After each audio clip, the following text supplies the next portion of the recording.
First Fridays at the Cedars. It's great to see you out on a somewhat cold and windy day, but we love in Kansas when the sun shines.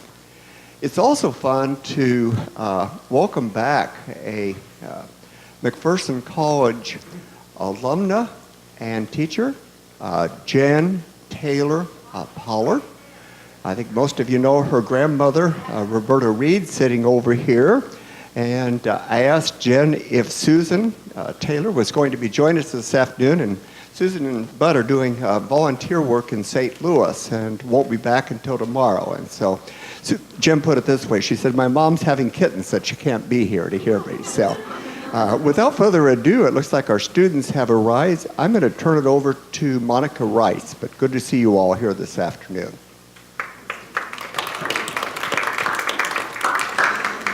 Thank you so much, Steve, and thank you all, yes, for coming.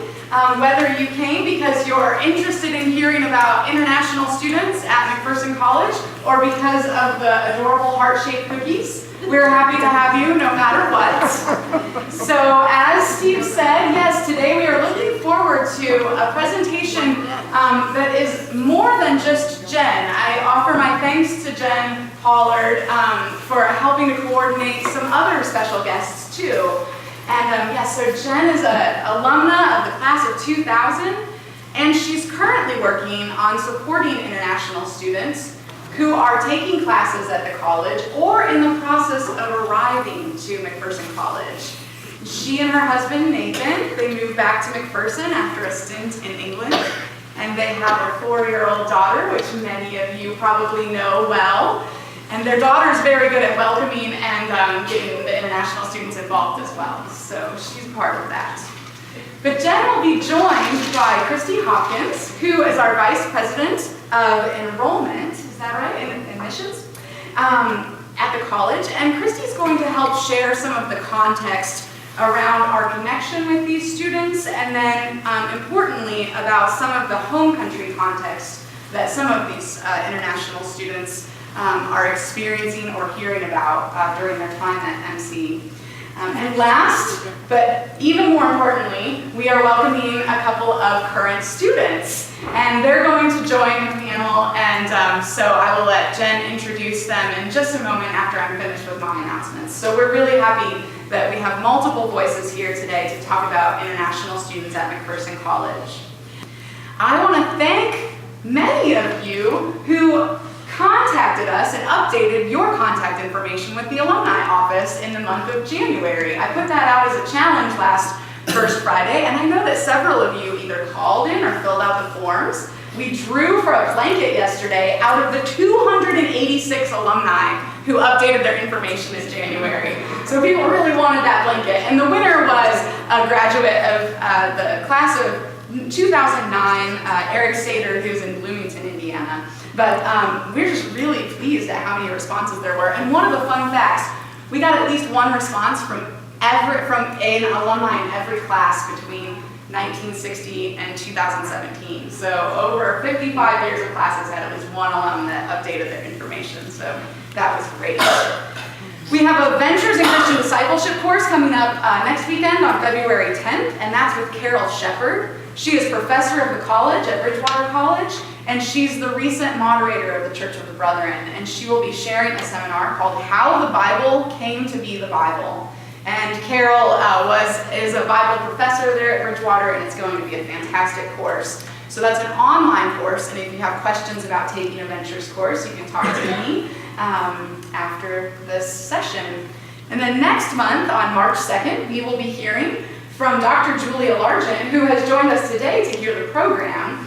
And she's going to share a presentation called From Nanook to Blackfish, taking a look at the history of documentaries.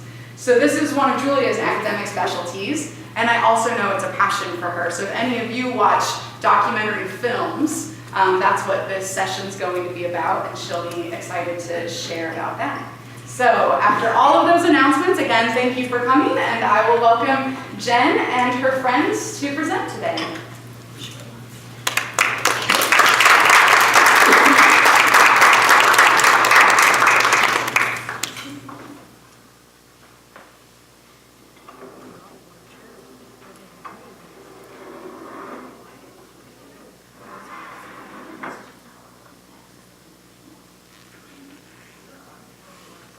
Am I on? Oh, I am. Okay. Hi. Hi there. Do you guys just want to go ahead and have a seat right here? I kind of have a few extra chairs, but it's okay. This happens to be a really popular time for classes at the college, too. So we appreciate these guys being here. I'm just going to say just a few words before we get started. Let me see if I can figure out how to maneuver this. Okay. We're just going to test mine. There. Okay, good. I'm on. Okay. So I'm Christi Hopkins. I'm Vice President for Enrollment at McPherson College.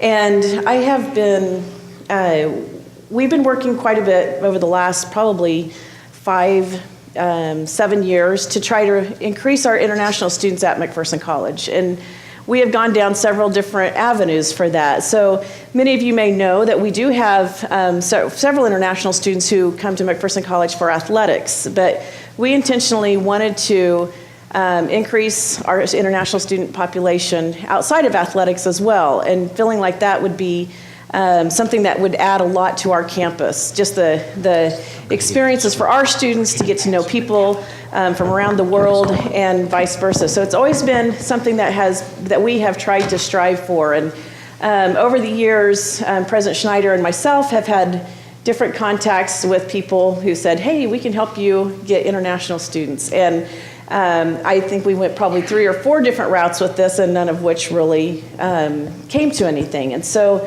about 2 years ago, there was a gentleman that contacted President Schneider, Matondo Flau. Matondo Flau, or he also is Michelle, right? Michelle. And he had contacted Michael, and he had actually reached out to several of the brethren colleges and without a response. And Michael took his call, and he said, hey, I'm looking for a place to send students from the DRC. And so Michael said, okay, well, let's talk about it. And we were both kind of like, well, we've gone down this road before. Well, let's see if anything actually happens. So we went back and forth quite a bit. Michael had talked with him, and then Matondo actually came to McPherson for a visit, and he and I had a chance to have lunch and kind of talk about, well, how can this work? And he also was very concerned for him to find a place where he felt like students could learn and it'd be a good fit for the students as well. And so after his visit here, he really was excited about possibly sending students to us. So it took about 6 months after that before we had our first group of students. And actually Lionel and Sabia both they started with us this time last year, right? Yeah. That's right. So they've been with us a full year. And then when he first contacted us, he said, I can send you 10 students a semester. And he had this was like in July, and he wanted them to come that August, like the next month. And we were like, well, let's slow down just a little bit and see how this is all going to work, because we didn't feel quite prepared that we were ready to help the students once they were here to set them off on the right path. And so then we worked towards spring. And so 5 of you guys started last spring? Yeah. Okay, so 5 started last spring, and then this past fall, another 11 students came to us, and then just this spring, just a week ago, another 6, and then we have one student arriving tonight. So she's coming. Yeah. Oh yeah, Olga's coming. So it's been pretty exciting, and these students, and I'll turn it over to Jen, and we can do some more talking with them. But I cannot tell you what a delight it is to have them on campus. And I don't know if some of you have already met them. There's familiar faces to you guys too. They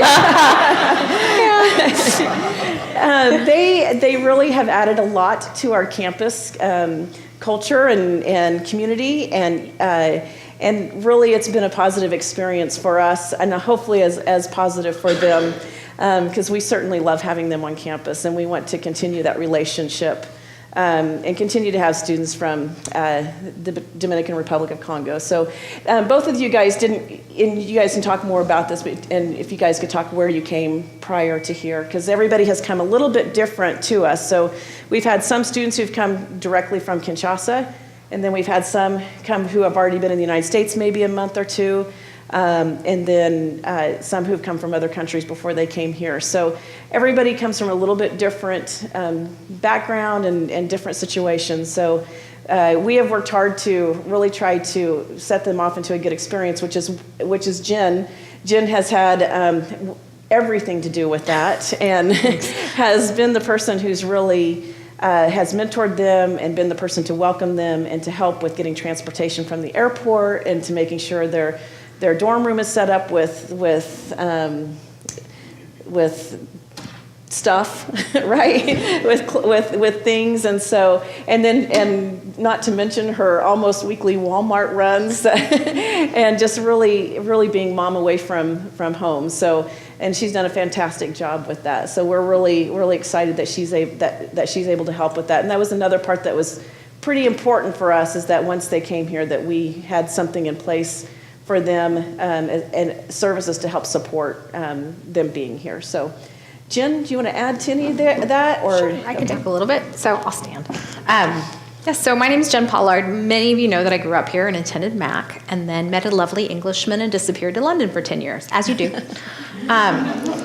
And then came back, and he is being a professor here, and I am mostly stay-at-home mom with my 4-year-old, but if you've been alone with a 4-year-old, you understand that it's really good to do some adult things.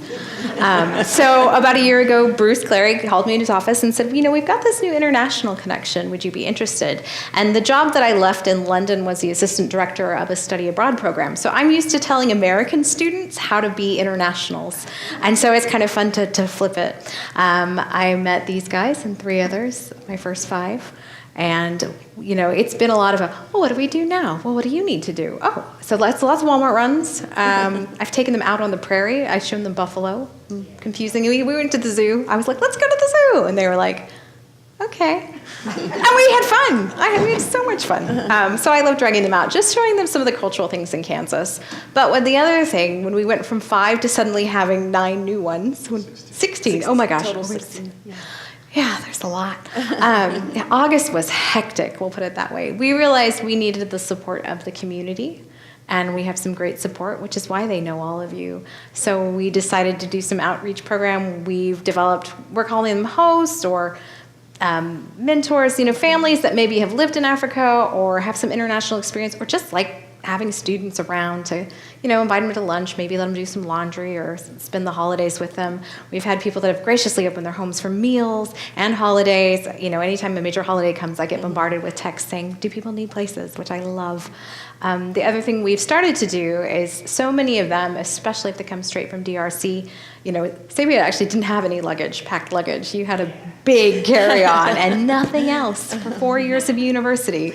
That's a lot at Walmart. That was a big Walmart run. We were there at like 11. Yeah, you were there. It was like 11 o'clock at night. We were around going, what do you need? What do you need? What do you need? So after that calmed down, we've thought about it. And so that's one thing that we have. We have Sign Up Genius, or we've put a call out that if, it's things like having linens, if you got extra beds, we even had realized some people come and they don't have coats.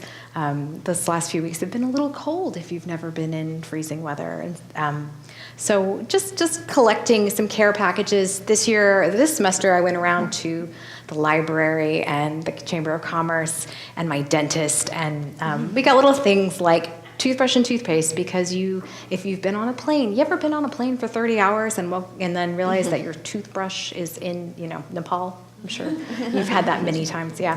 So it's really nice to be like, here I am in the storm room in the middle of Kansas, and oh, thank goodness, somebody got me a toothbrush and toothpaste. So just little things like that. So we are always up for, if you ever want to become involved, please have a chat with me, and get to know some of the students. What else? I've rambled about. Well, I forgot something I wanted to just share a little bit more about Matondo. So like I said, we've had people approach us before that say they would like to help bring students here, and then they haven't been able to. The thing about Matondo that was a little bit special is that he is very, very passionate about finding getting education for students in the Congo, and so it's very much he is working with several families back there to help bring them to the United States to help them get an education, with hopefully going back to help change the situation back home. And I don't know how much you guys are up to date on what's going on in DRC, but there is a lot of political turmoil that is happening there. And so his dream is that one day he's helping to educate students so that they can go back and make a difference. And we also recognize that everyone's an individual, so how they respond to that is their choice as well. But just wanting to help provide that opportunity for that education and knowing how passionate he is about wanting to make a difference really spoke to us as well. And being able to partner in that it's pretty cool. We're really enjoying that journey and that part of that. Yeah. So he currently spends about half his year there. He owns a construction company, right? Yeah. And then he spends half his year in Chicago. And he has 2 twin daughters who I think are seniors this year. And I'm hopeful that he'll come and visit this semester. He wanted to maybe possibly come back and visit. So I'm hopeful that he'll have an opportunity to do that. So I meant to add that part, and I realized as you were talking, Oh, yeah. I hadn't. So sorry about that. Very good. Well, do you guys mind if we ask you guys a few questions? No, that's fine. Okay, we can start. Yeah, we'll give you guys the Give you the microphone. mic. Ooh, I'll double mic. We'll There you start. go. I'm going to just ask a couple, and then we'll let you guys also ask some questions. They're pretty good about answering, right? And I'm sitting right next to him, so I can poke him if it's the wrong answer. He's So, used to that. why don't you guys first just say your name and where you came prior to being here, okay? Oh, okay. Okay, and use the microphone because This is your moment. they have a hard time hearing you. My name is Sebia Kalambai. Well, I was born in Congo, in DRC, and when I was 12, I moved to South Africa, Johannesburg. I lived there for 4 years, and then I came here. Very good. My name is Lionel. I'm from Congo, DRC, of course. I born and raised over there in the capital city. Then I moved to France to play soccer. But then my parents wanted me to go back to college. Then they decided to send me to the U.S. I didn't want to, but prior to McPherson, I was in Chicago. I attended a school in Chicago, NIU, Northern Illinois University. But I think it was too big and too expensive for me. Then I moved to North Carolina Methodist University for a semester. It was too expensive and too big for me, I think. Then I decided finally to come to McPherson College for some reason. I don't know why. I landed here. I've been here for almost a year now. Yeah. A Over year. a year. Yeah. They say that I'm the most talkative Congolese student. He But is. I think I'm shy, you know. I'm sorry. Do you understand what shy means? I don't think I talk that much. No. Thank you. You and I, we're shy. We don't talk. Why don't you guys talk a little bit about what was one of the biggest adjustments for you coming to McPherson College? Okay, I'll go first. Prior to McPherson College, I was already living in the U.S. for, 7 months or 8. So it was nothing much. I came to school. I've been in school before, bigger schools. NAU was about 45,000 students, so McPherson was like nothing. So I had to move from that for 45,000 students to 600 students. You see them every day. They know you. They know your story. They know everything you do. So that was the biggest thing. And then going to a class where you only have like 10, 12 students. I came from a class where I had like 200 students or something. Now, the new class was like 12 students. My math class was only 5 students. That was pretty cool because you have to talk one-on-one with the teacher. And the involvement of all the faculty members and the community. Sometimes you feel like, why are they doing this? But at the end of the day, you realize it's really good. Sorry. Yeah, at the end of the day, you realize how good it is and how helpful it is. So that was like the big adjustment between coming from a bigger school to a very, very small school. So, yeah. Good. How about you, Sabia? Yeah. I lived in Johannesburg, and Johannesburg is huge. McPherson is so small. Like, there is nothing to do, nowhere to go. But I think it's a good place to study. I mean, if your goal is to study, you don't need anything more than that, than the school. And something that strikes me is how much people in McPherson care about you. Like, we've been here for a year, and I've met so many people. During Christmas time, I ate so much. I was fed by almost everybody, and that felt really good. And then you don't get that in big cities. Yeah. One of the things that we do before the students come, we do an interview. So they don't necessarily have access to taking the standardized testing that other students do because of internet and other issues that they have back home. And so what we do a phone interview through WhatsApp. I don't know if some of you are familiar with the application WhatsApp. And so with yours, I think we did just the telephone. I think we just did regular phone, right? And so we try to at least kind of gauge what's going on. And so one of the questions we always ask is, how do you feel about going from a very large place to a very tiny? And it's so hard to help them understand just how tiny it is. So how many people are in Kinshasa? Because a lot of people come from Kinshasa. How many people are there? 10 million. So We're we just try, a little we try to smaller. say, so you're going from 10 million to like 10,000. So it's really hard to describe that and help you. And I don't think you understand it till you're here, probably. You really can't, Yeah. So, how about, why don't you guys talk, what are you guys studying? Did we already talk about that? No. Okay, what are you studying? My major is biochemistry, and I plan on going to medical school after here. Very good.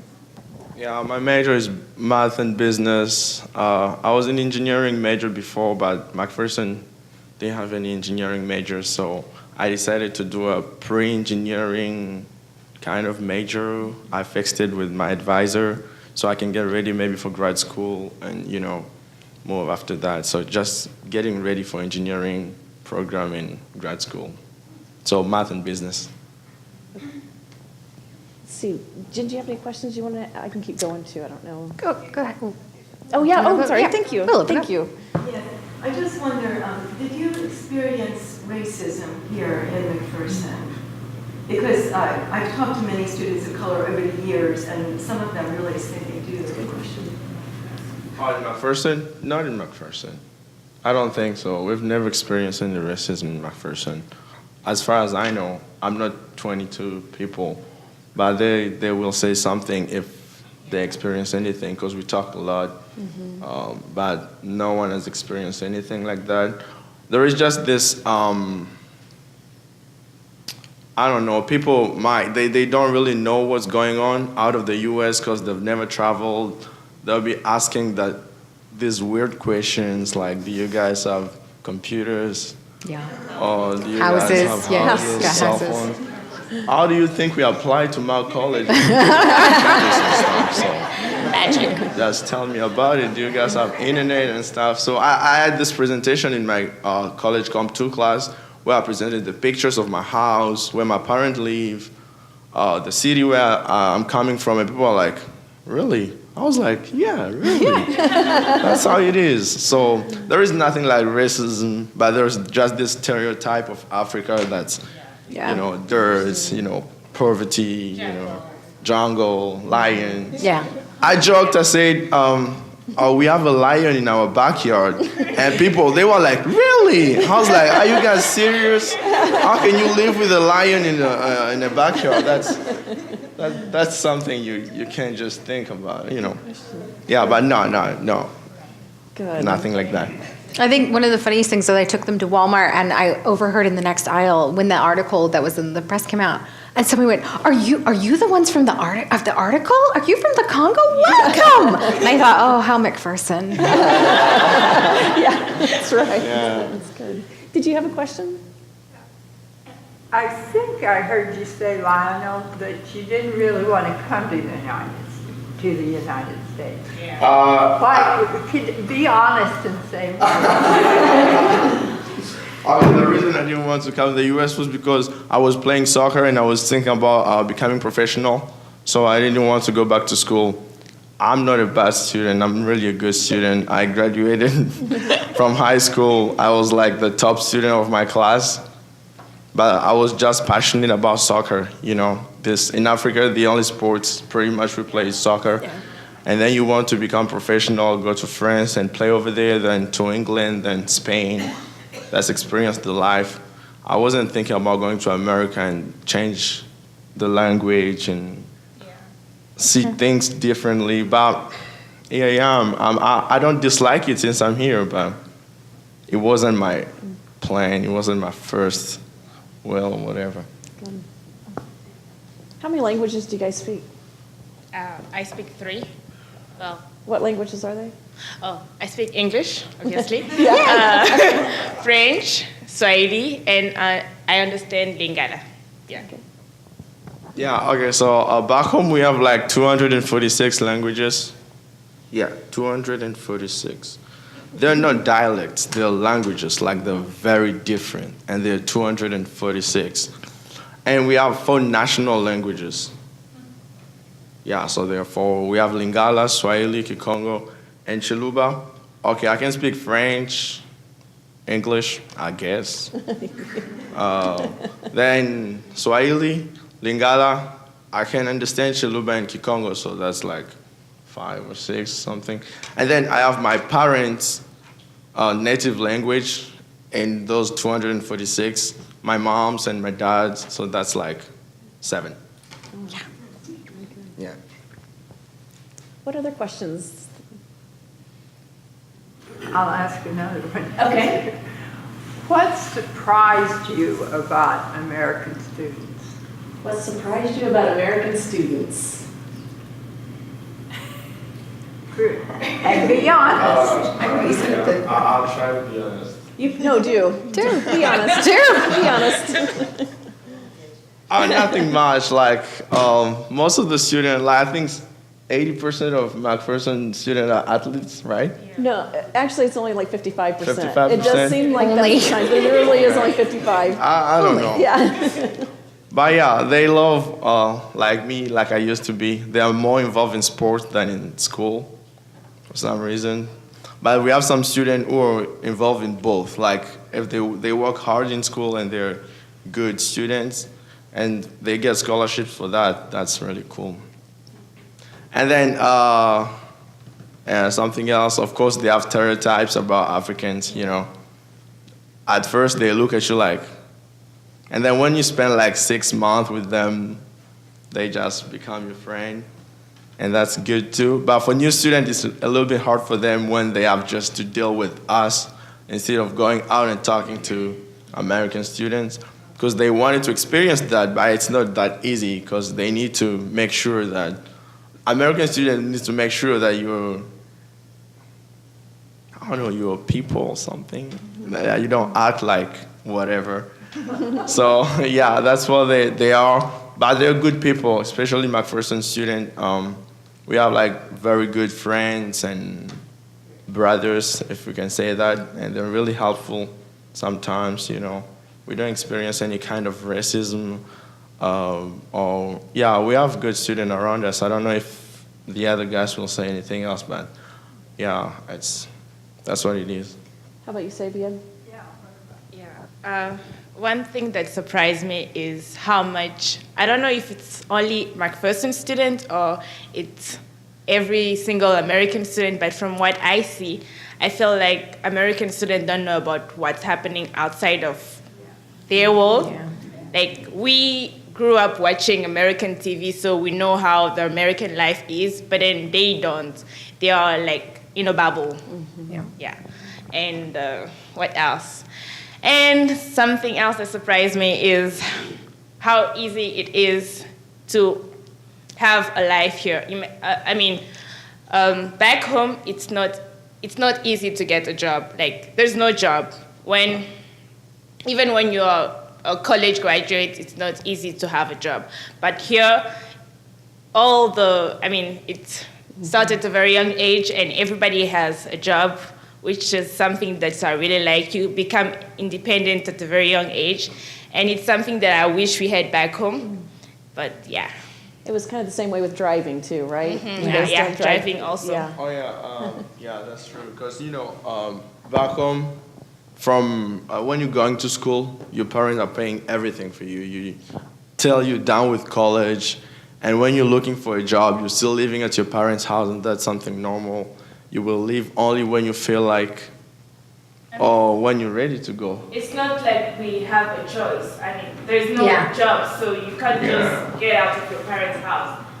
So, yeah. Yeah, pretty much. So you have to wait, like, you can stay till like you're 25, 27 years you think you're ready to get married or you have a job now. Now you can get out of your parents' house, but as long as you don't, they won't let you go.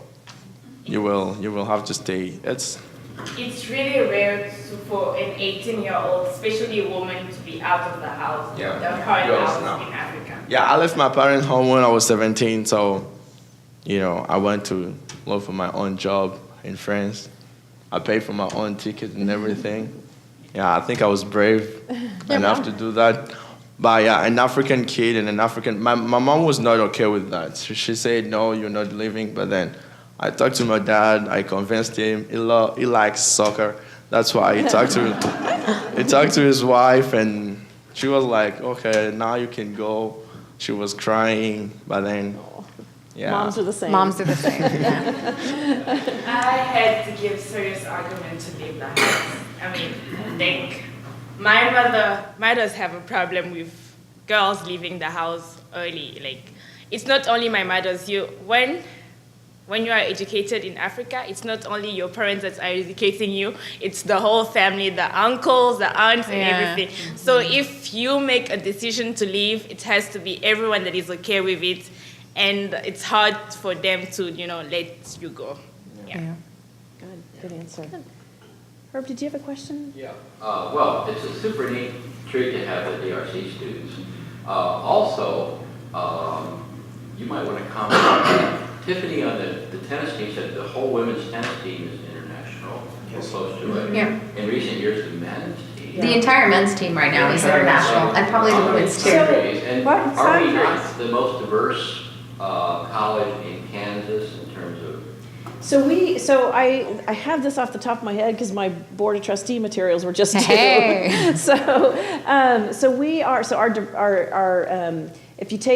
If you don't include the international students, our diversity already is about 30% of our campus, which is pretty high, and a lot of people don't necessarily know that. Including our international students, it's like 37%, which is quite a bit higher, and we have about 50 international students, 50 to 60 international students. So, and that's outside of what are we up to now? 22, 21? 22 of the students from DRC. So yes, so we do. I mean, there's Germany, Spain. You guys might have to help me out. France, Netherlands, Australia, Scotland, Britain, Serbia, right? Yeah. Morocco, Ethiopia, South Africa. Spain. Did we say Spain already? Yeah. Okay. Northern Ireland. And if you go back to Scotland, just a few years ago, it was like, 5 to 10, maybe 12. Yeah. One of the things I thought that was really neat is with the tennis team, they recruit via YouTube. So people will upload a video of them playing tennis as sort of their audition, and then that's what the coaches use to introduce that conversation of, you're good, well, I watched your video, you're good, would you like to come to McPherson College? So it's a fun way that technology is making our world a lot smaller and helping us to win a lot of tennis.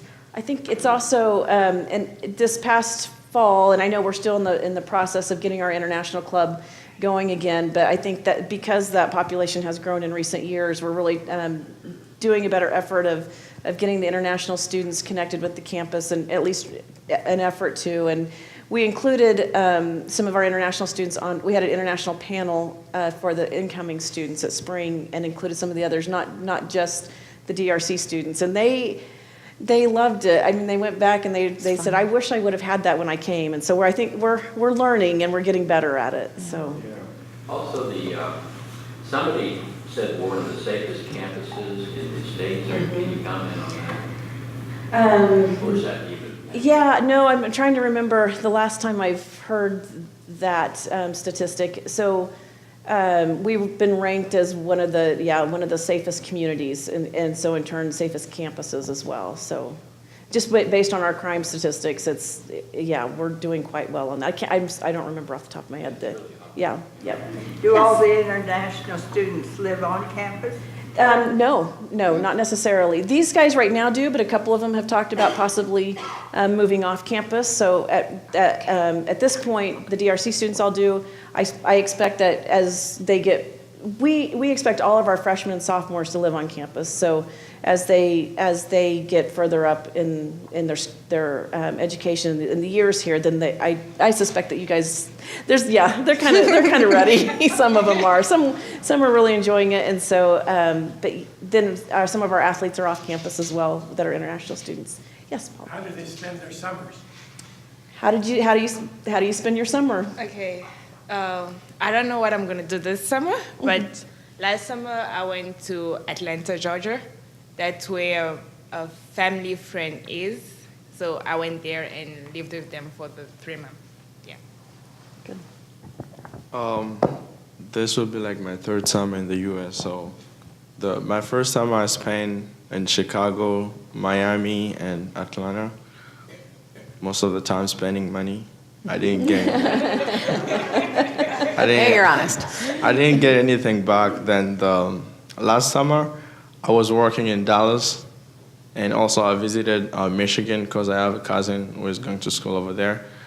And this summer, I think I will be working because we are applying at different jobs in town or back in Dallas, and I think it's going quite well. So, yeah, we might stay or we might go to Dallas, rent an apartment, and work over there. And some of us will go back home. Yeah. And I would say too that, gosh, I just lost my train of thought right in the middle of me talking. One thing. Several of the students actually have family in the United States too. I mean, they have aunts and uncles, not necessarily parents, but aunts and uncles in the United States. So some of them go to visit their relatives during the off school time too. Yeah. Good. What other questions? Yeah. I'm curious about food in the United States. Some issues you may have had about food, and then I can't wait till I get home and I can do this. I can eat some other kind of food. Yeah. What do you miss? They miss a lot, I'm thinking. Okay, so technically, I don't really care about food. You know, I have a purpose. I came here for school. And then whatever you give to me, I'll eat as much as I know is edible.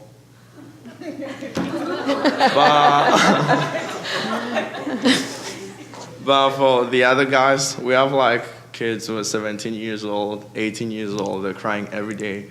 I want to go back home. I can't deal with this food. Like, just keep quiet. Come on. Eat. What would they be eating at home? Okay, food is very, very different. Like, seriously different. That's not even a joke. I can deal with this food, but sometimes I'm like, yeah, I'm doing this for school. No. I think everybody feels that way that has to eat in a cafeteria. Okay, so first of all, the way we cook differently. We don't eat our vegetables like not cooked. They are always cooked, and they have they're really good. We can't explain to you guys. You have to see. Seasoning?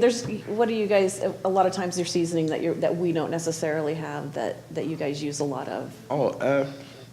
More spicy or something. No. These guys are great to take to Walmart because I look in their cart and they will have bought like fresh meat, rice, and vegetables and spices, and I don't even shop that healthily. Like, there's no microwave popcorn, there's no instant noodles. You have to eat. You guys, and when they cook in the dorms for themselves, they cook very, very healthily, very simply. It's very healthy. If you have to eat rice, you need vegetable to go with, and then meat, fresh meat, and then different spices and. Sabi, what's that leaf that you guys talk? Cassava leaves? Yeah, that. Yes. Cassava leaves. Yeah.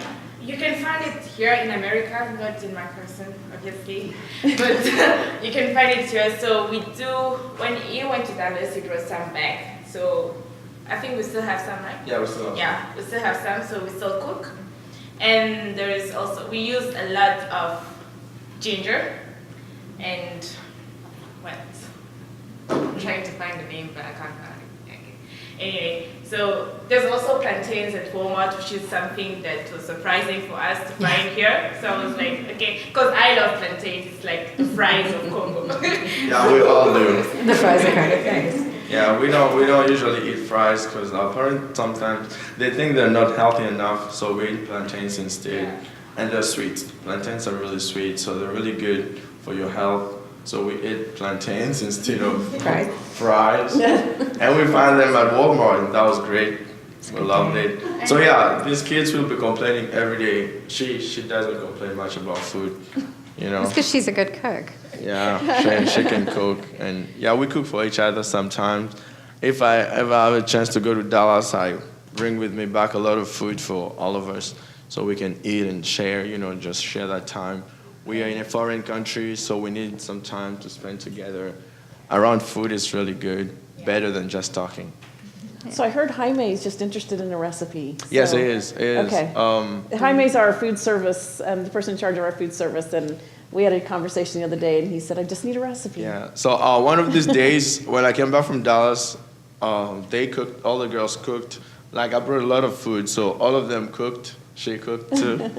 And then we had like to share with the other students. We share with our RAs and the RD. They really loved it, and so they talked to Jaime and they told him about it. So Jaime is interested in, making an international food festival or something, just kind of cook international food, and we have to give recipes. And yeah, he will cook. I don't know if you guys will be invited, but if you're not, Come on over. sorry. Something that's also different is the fruit. We used to, having the tree, like you'll be in the house and then you have the mango tree, you just like go up and take it. But then here, the oranges don't even have like seeds inside, so it's kind of, when you eat it, you're like, where's the seed? So yeah, it's something different. A lot of OMGs, right? Yeah, I think it's OMGs. GMOs. GMOs. There you go. It's like I knew, I was trying to think what, okay. Yeah. Okay. There you go. Yeah. Good. Any other questions? Yeah. I'm curious about, we're having a lot of discussion in this country about immigration and people coming to this country and visas and all sorts of things are on the table to talk about. What are there issues regarding visas and staying here and getting here, and has that been a concern? Oh yeah. Getting the visa is not easy. It's a long process. Yeah, and I think but more from your country than from the limitations of our countries. country, right? Yeah, I mean, because the relation between the U.S. and Congo, it's not good. Okay. So that's why we're having hard time to have visas and stuff. So we only get A like, 1 month one visa, and then we use the I-20 to stay here. Yeah. But then, like, if we go out of the country, we have to go back to Congo, get another visa to come back here. So it's kind of a long process. So yeah. Like a country like Rwanda. Rwanda is like a neighbor country, and they have a very good relationship with the U.S. There is a U.S. Army base in Rwanda. So when they come to school, they get a 5 years visa. We only get a 1 month. So it makes it a little bit of a challenge on getting the students here, so they can't. So when and the admissions process, when we accept them, they have a month to go get their visa. Get everything right. And if they don't get it in that time, it's almost like The we have to visa start over. expired. Yeah, So which is why that's right. Which is why, like, for example, Olga is coming tonight, which we didn't know she'd get her visa until 2 days. This week, I think, this week, and then Sometimes they say, no, you could have all the documents and they'll be yeah, you know, like everything they need, but they still tell you no. So like, you don't like me. Or especially during the signing, since there is like all the strikes and things back home. manifestations and Yeah, stuff. they do, and they want different paperwork sometimes. We've had Yeah, they do. Yeah. resend just things that we've already sent that They they do. want a little bit different, so it's kind of a Yeah, challenge. it's a challenge. You have to have you have to prove that your parents have to prove that they will be able to pay for your school in the U.S. and you have to send bank statement at the embassy. You have to show that your dad is working, that you'll be able to go back home. What if I change my mind once I'm there? You know, they never think about it. But once you prove everything right, that we have a house, we have cars, we have this and that. You prove everything, and then they'll be like, yeah, you might come back. So. Yeah, that's really good. So are you guaranteed that you're going to be able to stay here, or be able to come and go, or stay here for the full time? Well, if we don't go out of the country, yeah, we can stay here for the full 4 years of our studies. But if we go out, we'll have to go back to Congo and do the visa. Go over But the whole yeah, process again. They could say no. So if you want to go back, you're taking the risk of not coming back here. So that's why during the summer we always Yeah, so I have like 3 brothers, and one of them just graduated from college. He wanted to come to McPherson because I always tell them about how good people are around here and how amazing life is here, even if I didn't tell him it's a very small city. I just wanted to come We'll around find out. and see. But then when my dad was thinking like, okay, so I won't see these 2 kids for 4 years. No, that's not fair. So he decided to send him to Canada. Because in Canada, he can go back and forth at any time. Over summer, he can go back and then go back to Canada. I'm stuck here. I can't go back. I can't see my parents for a while. Unless they want to come visit. They won't. So, yeah, that's the big issue. We have to stay here. Yeah. So it's important for us as a community to reach out and make them feel like that they're home, because they are home for 4 years. So when we go back, we expect to come back to keep going with school. But once you go back, You don't have the guarantee. you don't have the guarantee that you will go back, even if you're a senior or a junior or sophomore. We have a junior who is stuck back home. He can't come back. He was supposed to come to finish his 2 years, and then now he can come back because they say no for the visa. Come back in a month to do like the whole thing, the whole process again. And that's just not easy, mentally it's complicated. Yeah. Any other questions? Anything else you guys want to share that maybe you didn't ask that you think, wow, it'd be great for them to know this? We're so used to answer questions. What do you think of the American professors? Oh, they're really good. Okay, good. Okay, so Well, the ones at McPherson, Yeah, well, that's true. That's true. That's She true. doesn't Okay, know. what do you think of the professors at McPherson College? And they don't have to be American necessarily, but they're at McPherson College. Yeah, I've been in 3 different colleges, right? So Yeah. I know a little bit about That's different teachers at different schools. They're almost all the same, They're very different from teachers back home because they're not trying to make you fail or to test you. They're just helping you pass the class. That's very different back home. Back home, they're trying, I keep breaking the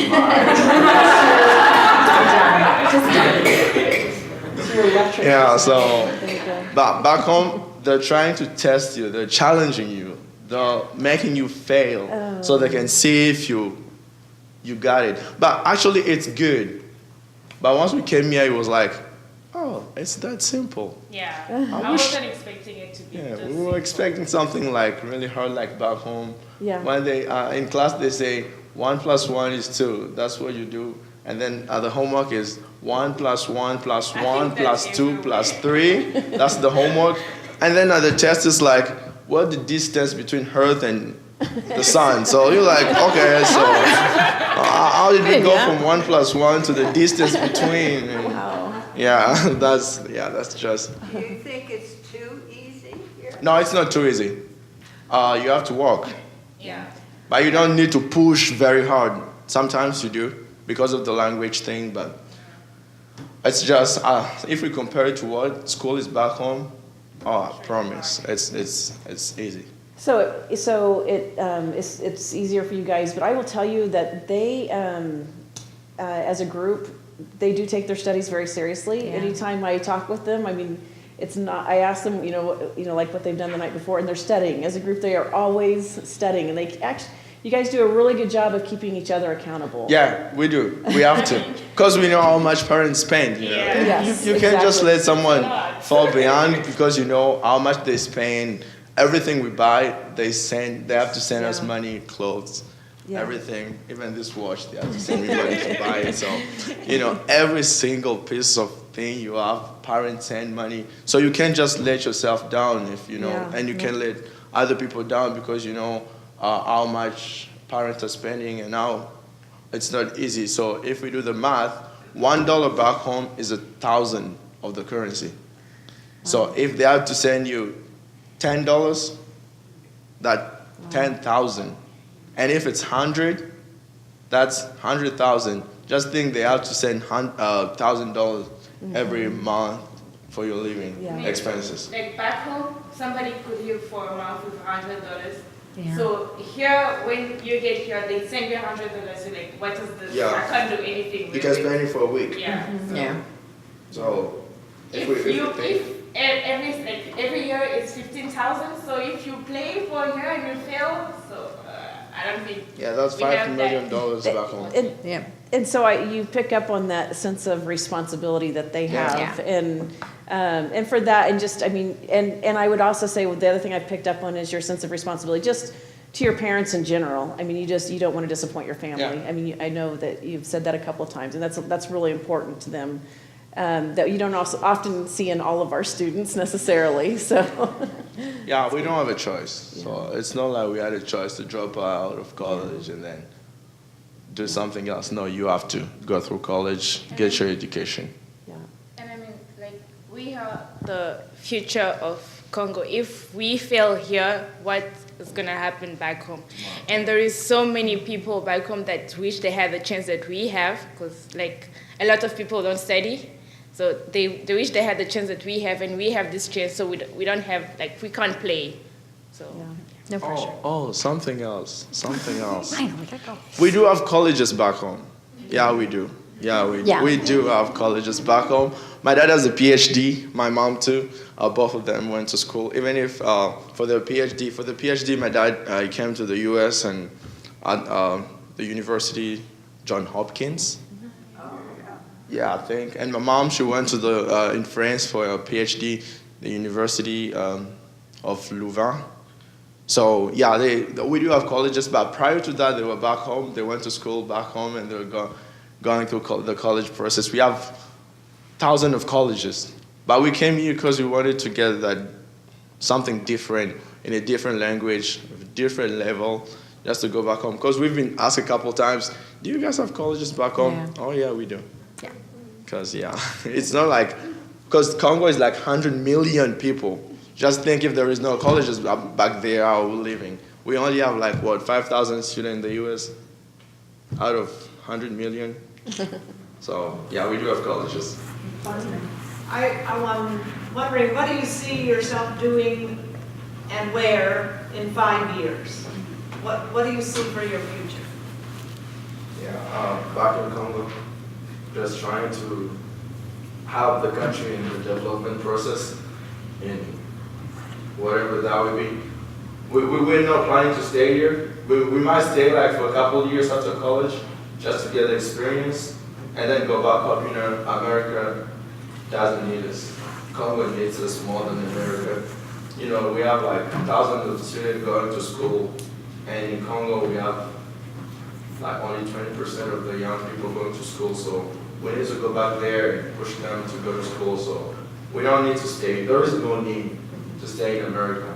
We can make as much money as we could make in America if we want to go back to the same degree. We can even make more money. So there is no point of staying. So in 5 years we'll be back home developing the country. I'm trying to make them, all of them, 22 of them, go back home. Because some of them we stay. We're all of us, we're going back. I don't want to stay. Because America has already enough graduate students and people who can help the country keep going what they're doing. But we need people back home to, for the development process. So. Same thing, or anything else? In 5 years, grad school maybe? You might still be in grad school. Yeah, should be. Medical school, medical school, right? So You'll be here a while then, right? I plan on going back home. That's definitely a plan. Because, we need doctors. We do need a lot of doctors because people die every day because they make the proper medical care. So I'm here to learn and, gain the knowledge, go back home and teach them the knowledge. Jean? Yeah. Me too. I was just going to comment that sense of responsibility they mentioned to their parents for studying, I think that carries over in a lot of ways. That generally speaking, the way we've seen several of you, you're polite, you help with things at the house, you converse, you are good social beings, you're just really a fine group of people, so. Thank you so much. That's really good.